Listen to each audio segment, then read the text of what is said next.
Look, I really need some help today. My car has broken down and it just doesn't want to start.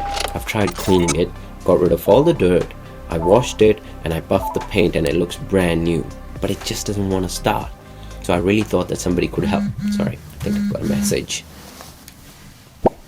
The problem is under the hood, you Einstein. You need a mechanic who knows it all. Okay, thanks. Well, the suggestion is the problem is the engine, it's under the hood, and I need a mechanic who knows it all. I wonder if life works the same way. So are we trying to find and fix the problem on the outside? Are we trying to look for people to blame for our own negative emotions when really we should be looking on the inside?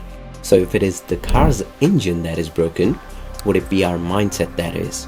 And just like how we need a mechanic who has seen it all, who has experienced it all, do we need a mentor that has driven the same road we want to travel?